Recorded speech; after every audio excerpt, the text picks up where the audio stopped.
The regular broadcast of the Minneapolis Executive Committee will now begin. Good morning and welcome to the regular meeting of the Executive Committee for August 3rd, 2021. My name is Jacob Fry. I'm the chair of this committee. As we begin, I'll note for the record that this meeting has remote participation by members of the City Council and City staff as authorized under Minnesota Statute Section 13D.021 due to the declared local public health emergency. I'll also note that the city will be recording and posting this meeting to the city's website and YouTube channel, and this meeting is public and subject to the Minnesota Open Meeting Law. At this time, I'll ask the clerk to call the roll so we can verify we have a quorum for the meeting. Councilmember Gordon. Here. Jenkins. Present. Johnson. Present. Bender. Here. Mayor Fry. Here. There are 5 members present.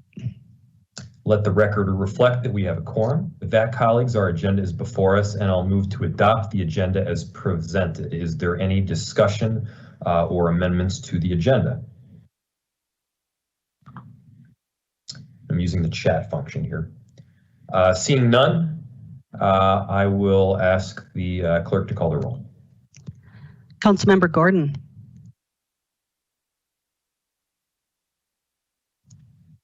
Here. Jenkins.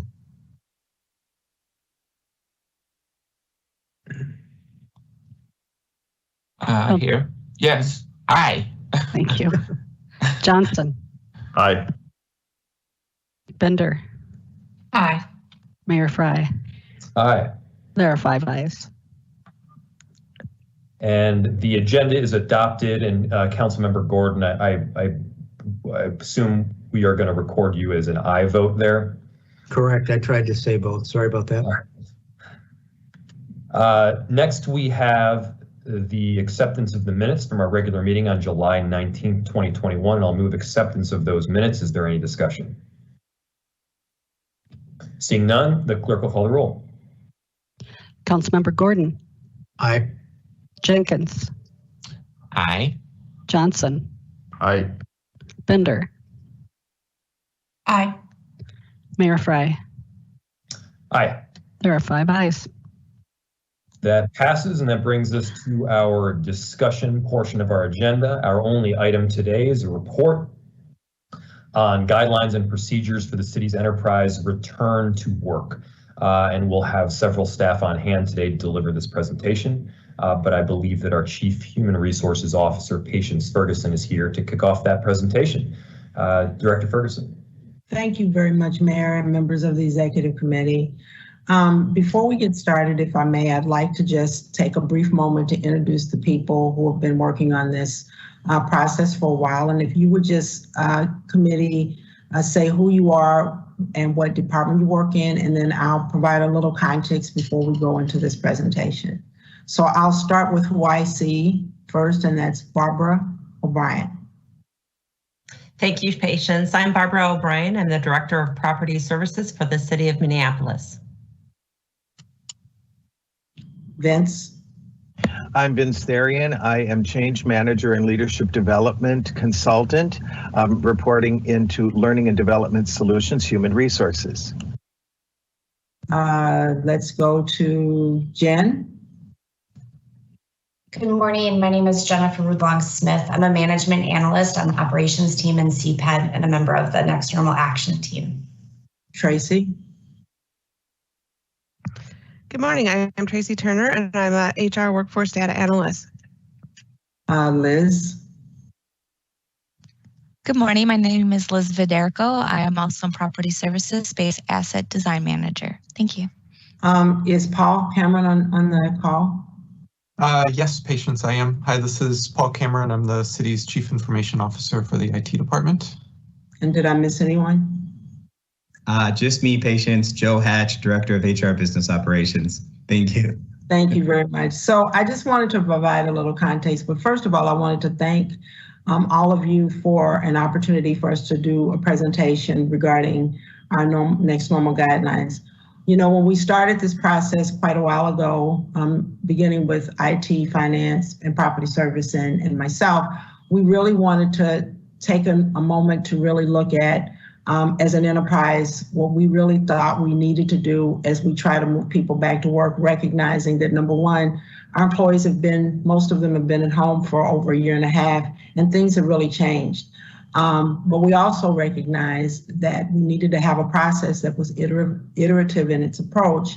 And I think that what you'll see today in this presentation is that it does prepare us for whatever lies ahead. So when we did this presentation, we've done it with engagement throughout the entire enterprise, with department heads, with enterprise leadership, with our labor partners, our employee resource groups. We had made this presentation, and as all of you know, the goal was to create a process for the September return to work. But within the last 3 or 4 days, as we all know, things have changed. What we're excited about, though, is because we've put this process together, a lot of the information that we will be talking about today, including the feedback that we have gotten from employees, quite frankly, we would not have been able to do unless we had this great enterprise-wide process together. So I just wanted to say that because we know things are going to change. We have continued to communicate to the departments, our labor leaders and employees that this is an iterative process. And even though right now we're struggling with what we're going to do, whether it's because of the new policy directive regarding wearing masks or other kinds of things, this is part of our process. Part of the process is that things are subject to change. So what we're going to do is show you the presentation that we have given to enterprise leadership. This is a very similar presentation that we've given to our employee resource groups. And a lot of this messaging has also been given by Holland Atkinson, our interim labor relations director, to our labor partners. And we felt it was very important for you to see the presentation so that we could have consistency in messages throughout the enterprise. So if you could go to the first slide, and we definitely will be open for questions. So today we will be talking about— Director Ferguson, can I just make a quick comment before you jump into your presentation? I did put my name in the chat, but I'm not sure if the mayor saw it. But when we talk about this, the title, it says procedures for return to work, as if we haven't been working. Can we call it procedures for return to the office? Okay. The way it's framed, it suggests that we haven't been working. Excellent point. Yes, we can definitely make that change. CVP Jenkins, no problem. Yeah. Thank you very much for that. And that's a good example of being, open to message things different, to do things differently. So absolutely. Right. I mean, if we're rolling this out to our 3,500 employees or whatever, and they get the message that we think they haven't been working, because I know I can only speak for my team. I think they've been working harder than they have in the office. So, point well taken. We can definitely make that change. Thank you very much. You're welcome. So we will make the change, and we want to talk a little bit about our policy and the future of remote work. We also will be sharing with you a piece that we've put together regarding our workforce equity impact analysis tool. Next slide, please. So today we will be given a high-level review of our vision and context, and then we'll talk a little bit about the procedures that we've put together to provide input to our employees as well as our departments. We'll talk a little bit about the procedure revisions, the process revisions, and then very briefly, review our workplace equity impact analysis process. Next slide, please. So what we have done to help guide our work is created a vision statement, which is still in the process of evolving and developing. And what we have said is we envision a workplace where greater flexibility enables high performance and deepens commitment to our purpose by promoting collaboration, work-life balance, and more community connections. As we have been rolling this vision statement out, we have gotten some additional feedback from employees, so we will be revising that to make sure that we also put some language in there that emphasizes that our top priority is serving the community and serving the public. Next slide, please. So now I'm going to turn this over to Vince. Thank you so much, Patience. I appreciate that a great deal. And to Council Vice President Jenkins' point, we have named this effort the next normal rather than return to the work or the workplace for that very reason. We just have to be sure that we're consistent in all of our presentations, because this is really talking about what it's going to look like in the workplace and the future. And that workplace can be many different places. So these are the contents or the things that the Next Normal team, a collaborative team, are delivering. So the Next Normal vision statement, you saw that. Again, this is all a work in process. Work location scenarios, which you are going to hear more about from Jennifer from CPAD, which is where will people be working? Then the next one here is work scenario assessments. How do we determine where people are going to be working? So that's another thing that we are doing. Workspaces and technology. So depending upon where you work, what kind of technology can you expect? What can you expect employees in your workspaces? So we have identified that and continue to do so, not only individually, but as a team. What will the work environment look like in the various buildings to accommodate this next normal? Safety and security, how do we remain safe and secure? And this is one of the employees' top priorities based upon the information that we have been getting from our variety of sources. Culture and connection, how do we stay connected and effective? How do we be sure that the employees who might be working from home, although they might a little bit be out of sight, that they're not out of mind? How do we be sure that we are connecting everybody in this new environment? So we have solutions that are being developed around that.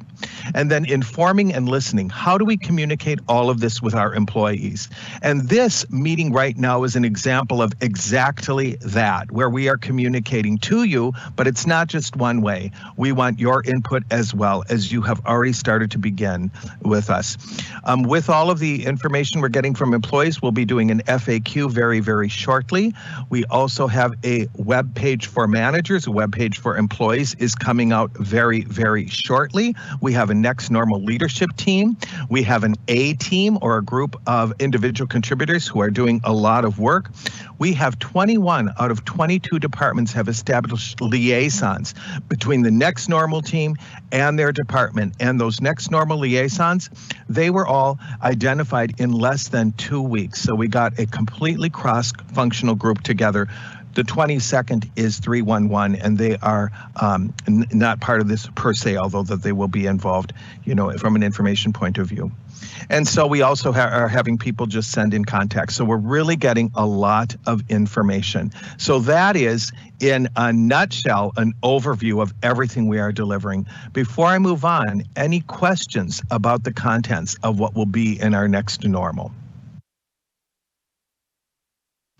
Any questions for staff? No, keep going. You're doing an excellent job. Wonderful. Why don't we go to the next slide here? And I'm going to turn it over to Jennifer, who she and some of her colleagues on the team have come up with some really cool tools that people have been using. Go ahead, Jennifer. Great. Thank you, Vince.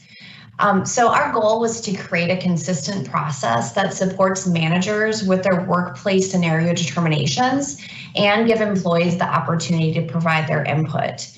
So we created 2 separate tools. The first one that you see, the manager, is for the managers to complete, and it's called the Workplace Scenario Assessment Tool.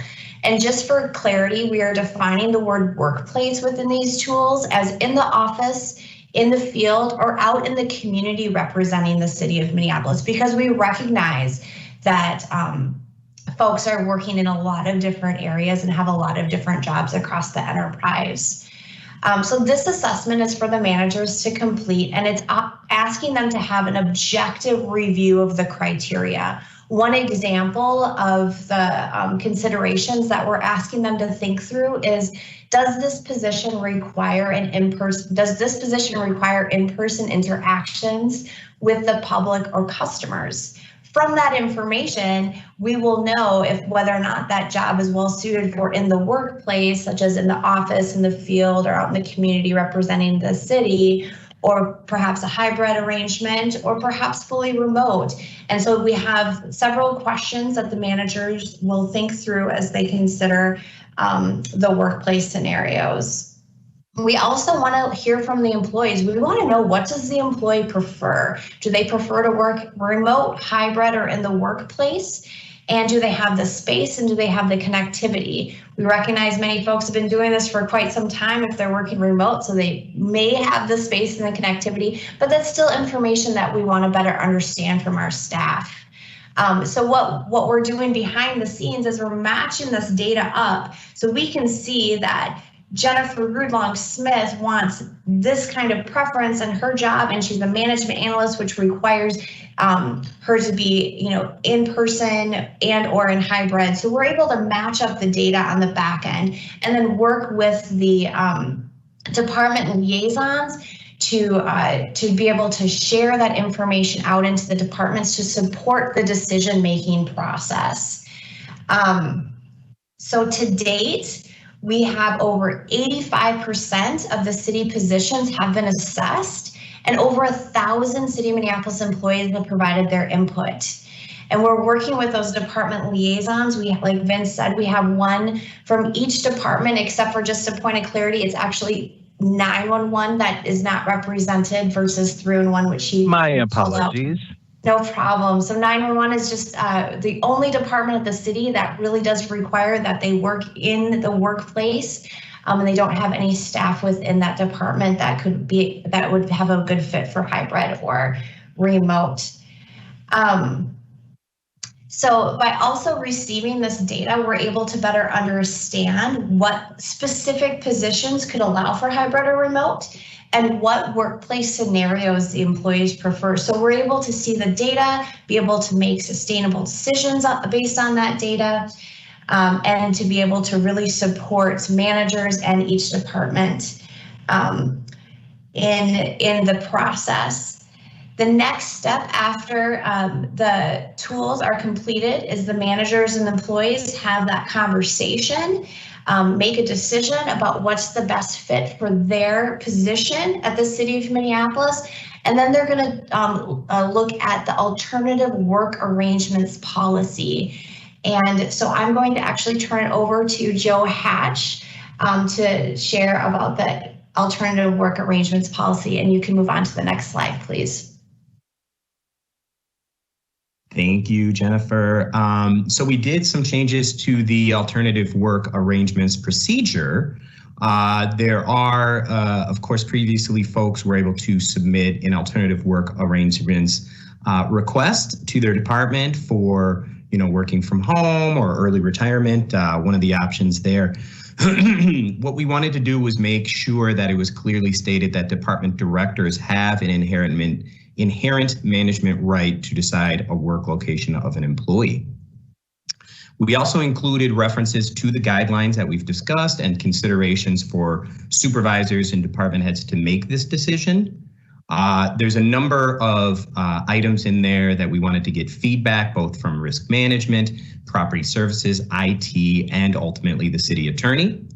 And then we did an additional change. Previously, this was all done with paper, and granted it's 2021, so we made the change and went paperless now, so we'll be able to incorporate the requests, agreement, and equipment forms into a City Life ticket.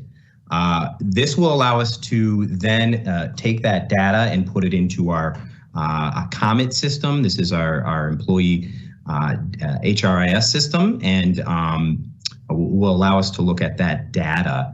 Tracy Turner worked on with our IT department on making sure this process is able to work. Tracy. Yeah, we're still in development phase on the process. We're getting the information into Common or PeopleSoft, which is our HRIS system. But it's a huge aid that we're going to be able to track where employees are actually working based on if they're hybrid or workplace or in the office or fully remote. This will help with equity planning and resource planning for facilities and technology.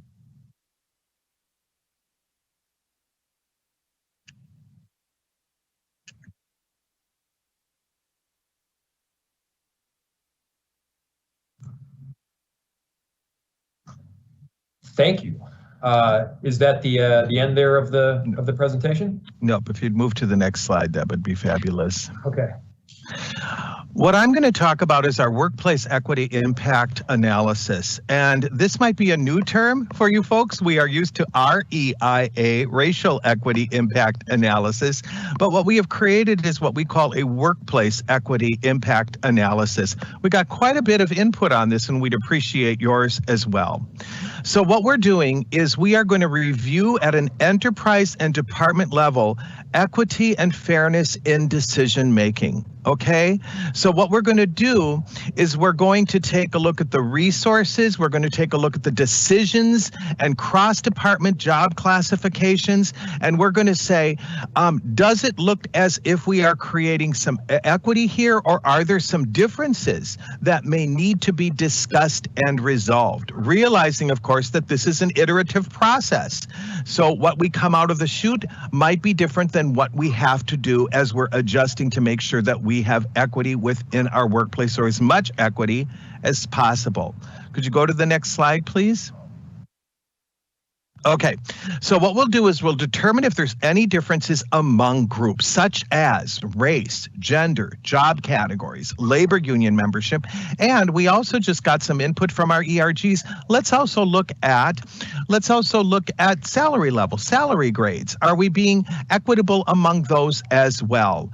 If differences exist, we want to provide data to department leadership to identify whether or not they're acceptable. And if they're not acceptable, are there ways that we can reduce or eliminate the inequities over time? Okay, if the differences are unavoidable, I should say number 2 is, can we eliminate them or reduce them right now? Number 3 is, if the differences are unavoidable, maybe they're a part of larger systemic issues within the city, we need to acknowledge this, be transparent, let people know that we know it exists, then identify which, if any, city efforts are going to help to reduce them.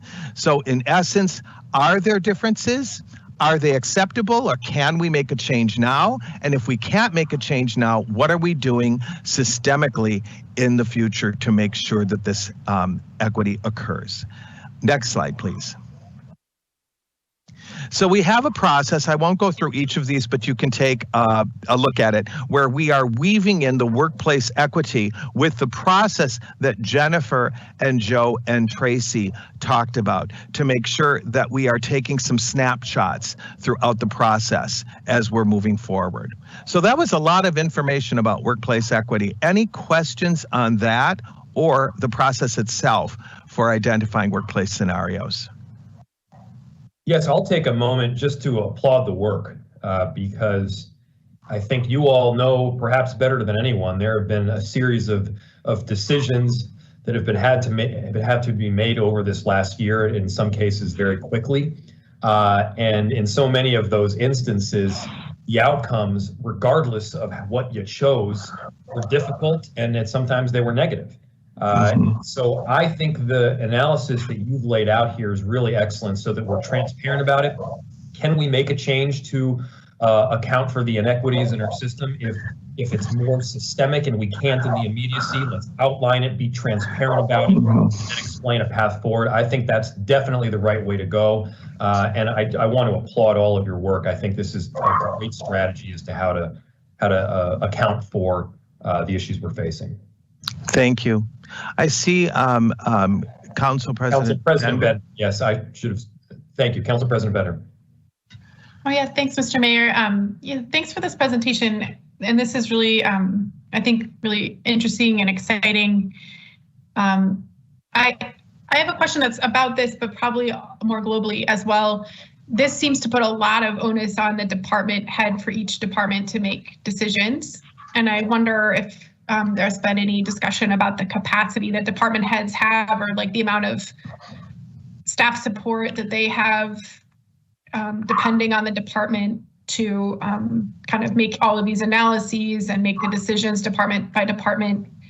And then as a policymaker, I just have a general question about sort of what's the right level of decision making. At the City of Minneapolis, we have a very diffused system where department heads have an enormous amount of authority generally.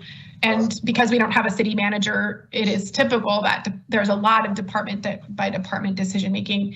But that said, you know, we're still as we're in this next normal phase, we are still dealing with COVID. We just had a meeting yesterday where we discussed the new Delta variant and its potential health impacts on employees and the public. We are likely, I mean, you could imagine a scenario where there's rolling school closures in the fall. And so how are we handling parents who are employees if their kids are, I mean, or maybe parents have to quarantine too if their kids are quarantined, I'm not sure.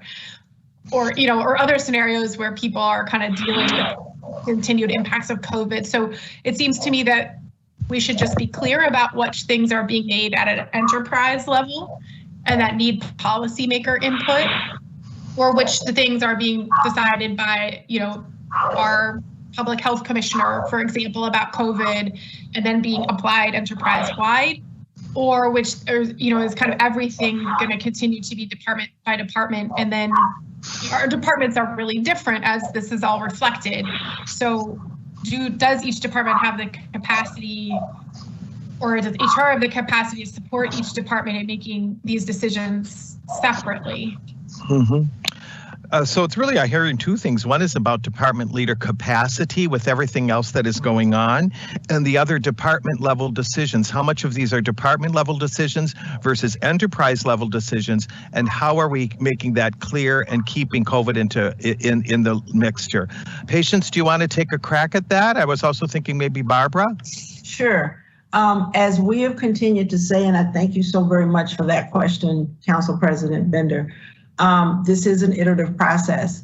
We are basing many of our decisions on the existing alternative work arrangement. And so as Joe mentioned, that right now how the policy is written, it does say that the departments have the authority to make those decisions. Having said all that, we have created checkpoints because we may have to, you know, we may have to change that.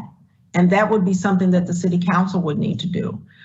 One of the reasons why we have the department liaisons who are entering the information into the system is so that when we're doing these checkpoints, and we have committed this to the departments, we can find out exactly what you're saying. If we find out that there's capacity issues, then we're going to have to pivot and make some decisions accordingly. And right now, we don't know that. Having the liaisons as another checkpoint within the departments actually is designed to help us figure those kinds of things out. And if we have to make those kinds of decisions that you just mentioned, we feel that the model we have puts us in the position to be able to do that. And I will defer to Barbara or Paul to answer any additional, provide any more comments. Sure, and I would ask just to move to the next slide, please. I think that will help a little bit. Yeah, and then to address Council President Bender's question a little bit further, I think the management tool is actually really great because it helps to get that data, have those conversations, and help make those decisions at a supervisory level. So it sort of trickles upward to the department heads, but it helps to manage the overall burden or the capacity within a department. And so I think specifically to your question about department head capacity, I think the management tool is really strong in sort of spreading that out a little bit so that the department heads have the data to make those decisions, but they don't necessarily have to be hands-on with every single individual. Paul, did you have something additional to add to that? Hey, I don't. I think that you guys, both Patience and Barbara, that you covered that very well. So. Okay. I do want to take the opportunity. By the way, I can't see if someone has their hand raised or a question. So if I'm interrupting or going forward, please let me know. Keep going. I don't. All right. Thank you. Thank you. I just want to say, as we move forward, as to just tie on to what Patience said, this is very much iterative. We've never been here before. Before 2020, we knew what we needed to do our jobs. We knew where we needed to do our jobs. And for the past 15 months, we have been reacting, and we have been hanging on, and we have been making do with this scenario that we have to deal with. So now moving forward, it's a journey. It's a little bit of a path. We were all sort of sent home or sent remotely quite abruptly. And so the transition was almost immediate. Transitioning back to a future work environment is not. It is very much iterative. We are going to learn a lot of things along the way. We are going to understand what resources we need, what capacities we have, a whole lot differently. And it's going to be take extra time. It's going to take patience. And we are going to have to be committed to checking in. And part of the Next Normal's mission has us as the executive sponsors and the A team that you've been able to meet today, checking back in and seeing how's it going and setting up those checkpoints. 2 months, 6 months, 9 months, and a year. We're going to learn a lot more about the functionality of this plan at each of those checkpoints. And so I just wanted to really emphasize that this isn't just here you go and be on your way. This is you will be supported, and it may not work. We may not get this right, but we are giving ourselves the grace to pivot where we need to. So thank you. Next.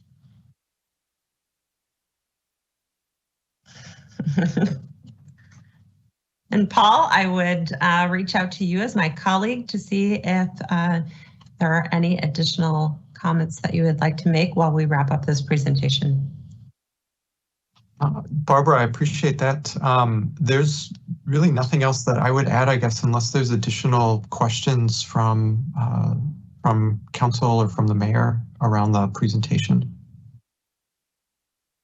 I don't see any additional questions at this moment. Again, I'll just briefly reiterate our thanks to you. I know this last year has been tough, and in many respects, you've been at the center of it with respect to the city enterprise. And, the work that you've had to do has been more than ever before, and at times you've had to do it with fewer people than ever before. And for that, and so many other things, thank you. And I see Council Vice President in queue. Thank you, Mr. Mayor, and I agree with all of your comments and express my own gratitude. How are we thinking we're going to roll this out in timelines? Patience, I'll let you start with that. You're muted, Patience. Should unmute myself, probably. Go back to the timeline piece, and forgive me, I've got some work in my condo, and now it's getting kind of, whoa. So anyway, but could you go back to the timeline piece?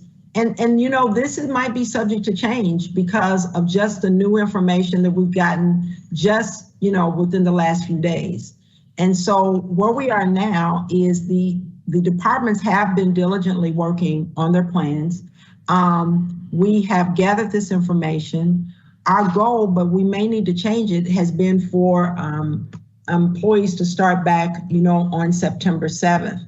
I will say that I have, within the last few days, had departments reaching out and saying, okay, is this date, do we still want to hold to that date?